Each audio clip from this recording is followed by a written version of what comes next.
What's up, folks? It's another one of those special reviews where I sit and listen and ask Geoff questions and he talks about a movie. That's right. I have not seen this, but luckily Geoff has. A24 movies are one of those ones that we don't get a lot of screeners for out or screenings for out in Cleveland. And I am lucky enough for Geoff is as part of this team able to see them so we can still talk about them for you. And he is here today to talk to you about The Brutalist, the 3.5 hour A24 film. Geoff, how are you doing? Let's talk about this movie. Pretty sure the 15-minute intermission is part of the 3.5 hours, though. Oh, so it's an intermission built into the film. Yes. Okay. Like the movie happened, and when the intermission came, it literally has a 15-minute countdown. What I don't know is how that would obviously probably be in the the home release or whatever. I guess we'll see. Yeah. Anyways, what movie are we talking about? The Brutalist? Yeah, The Brutalist. I know It's a lot of movie. I'm sorry, man. It's a lot of movie. It is the story of a Holocaust survivor that comes to the United States in the hope of attaining the American dream. What a novel concept.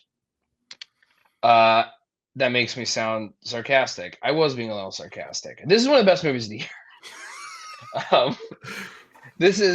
That's not sarcasm.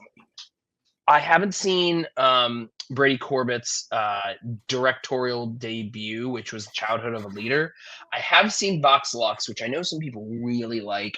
I myself, I might need to just give it another chance because I saw it when it came out. I wasn't a fan, so I gotta try that stuff again. But The Brutalist is just some otherworldly, next level stuff from Brady Corbett. It's about this Hungarian Jew who's from Budapest, played by Adrien Brody, who seems to do this thing where career best performances that he has seem to be people relating to the Holocaust and have a lot of accents in above the vowels in their first name after the pianist.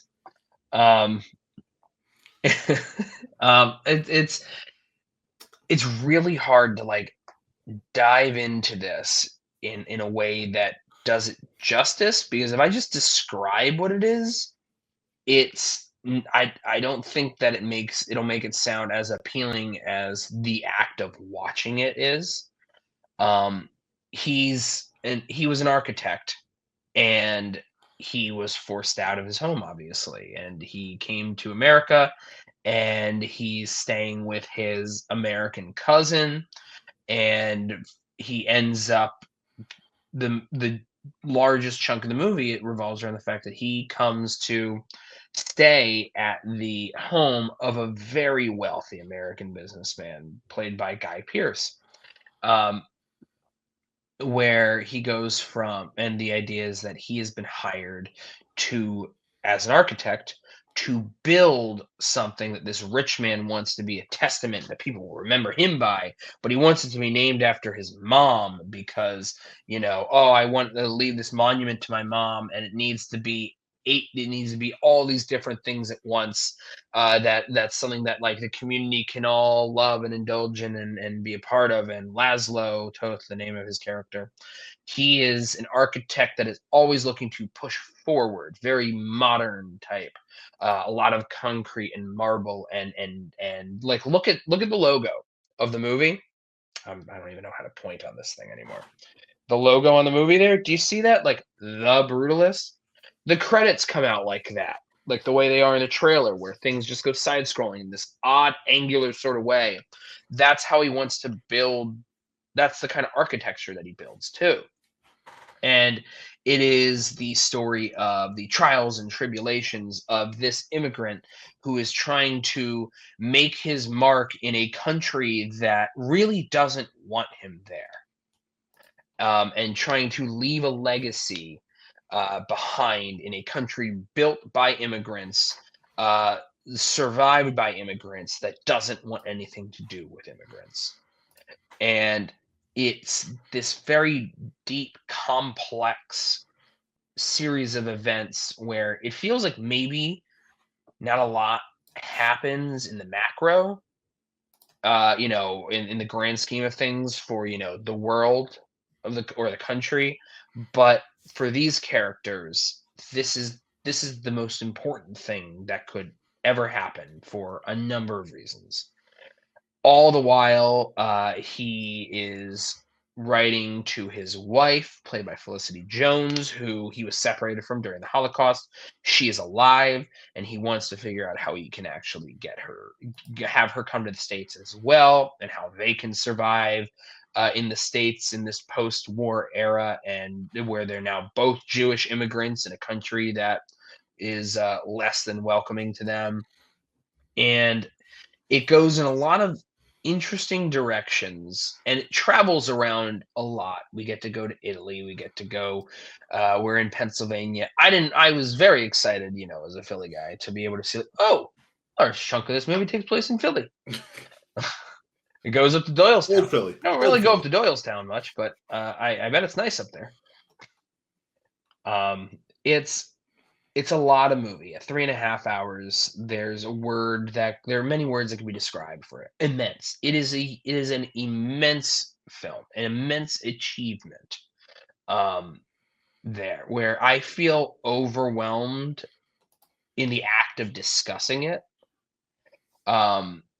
There are a lot of films that do a lot of things that are very long, and you can write pages and books and books. And I don't know if I'm necessarily, I consider myself a smart guy. I don't know if I'm able to properly do it justice by describing it. But all I know is that I walked out during the intermission and I asked a question to someone because the screening did have like a tech issue going on. It had nothing to do with the movie. So I asked someone about that tech issue if they noticed it too.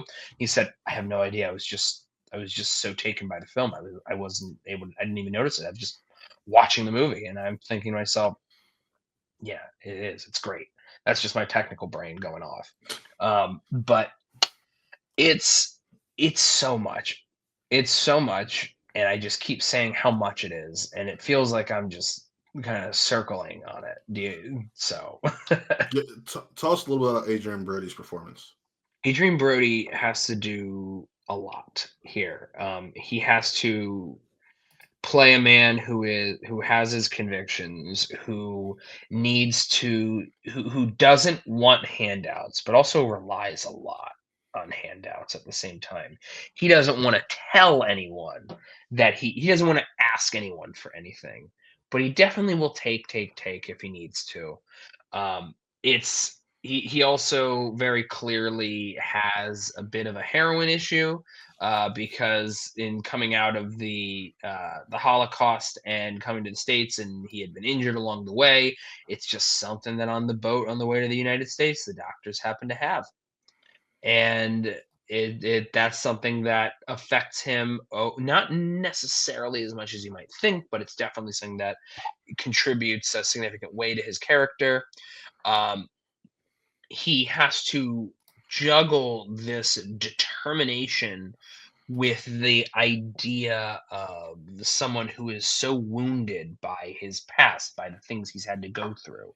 And it's very, it feels maybe a little bit on the nose, but it's very interesting how it's telling the story of a man who has gone through unspeakable like trauma, unspeakable terrors in the Holocaust. And you don't see almost you see the briefest bit of what that could be, and it's not even what you think. Like, it's not, there is no actual there's no Holocaust like imagery or anything like that that makes you think like, oh, it's one of those sort of harrowing films. You don't need that because all you need to do is see the look on Adrian Brody's face when he's asked about it. That's all you need, and that's all the film gives you. And it's incredible, really, how that story is told. It's his character is doing what the film is trying to discuss, also. So, as many films have done before, where is this man. He is an architect where he's learned that even after the Holocaust, most of the buildings that he's designed still stand. Even after everything that has ravaged through his countryside, through his countries, has destroyed so much, some things still stand. Art still finds a way through. Creativity will never stop, no matter what anyone tries to do to put a stop to it. Art, creativity, it's tied into that idea of the indomitable human spirit in some way. And I'm feel very surface level in the way I'm describing it, but that's sort of what this is sort of about as well. Adrien Brody's great. My hope is that he's nominated for 100 awards for this thing. Or no, 215 awards I want him to be nominated for. That's one for every minute of this film. You have to take away 15 minutes for the intermission, Brad. No. It's part of the official runtime, man.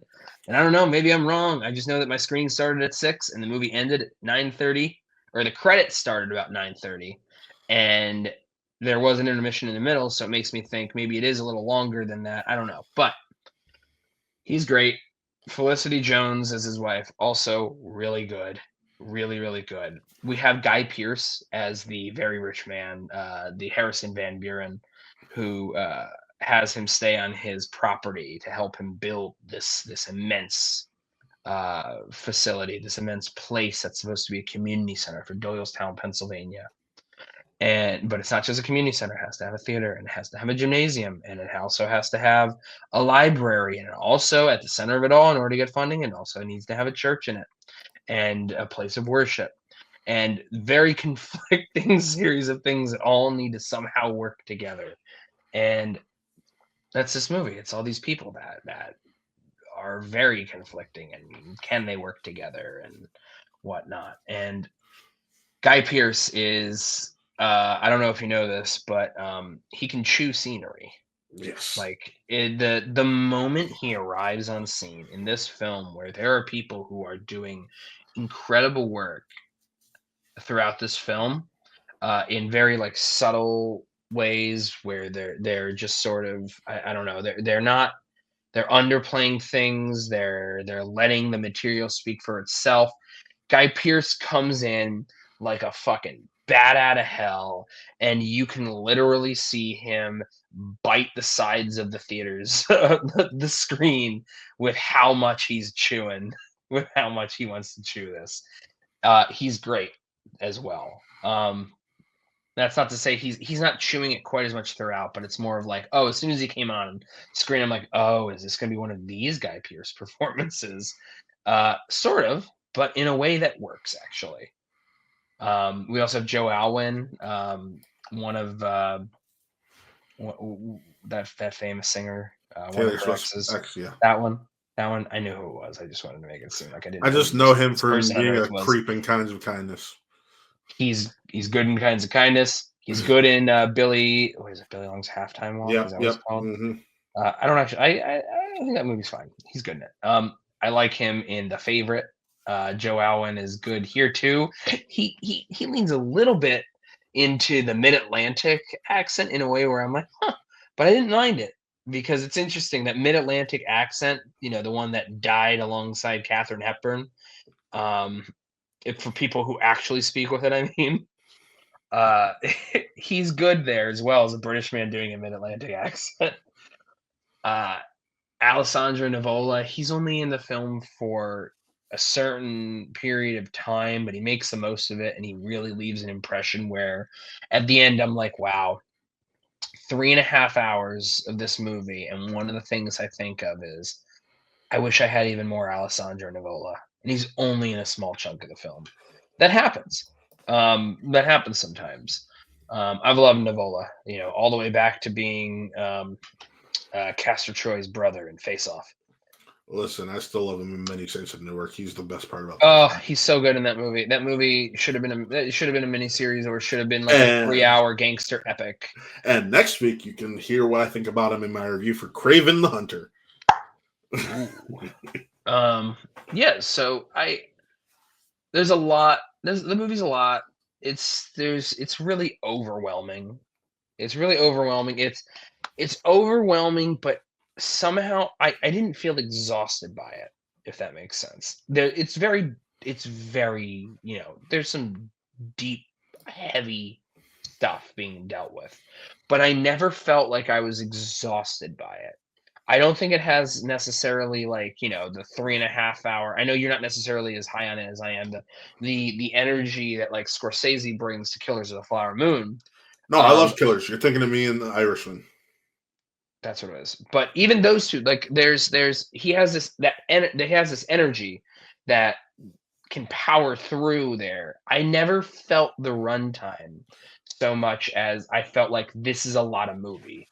I'm talking about specifically this movie, So it's like how I Brutalist. felt about Wicked, where I was dreading that film and I totally forgot it was 2 hours and 40 minutes because of how it just powers through it. Well, no, the time of this recording, I haven't seen it. It wasn't So about you seeing it.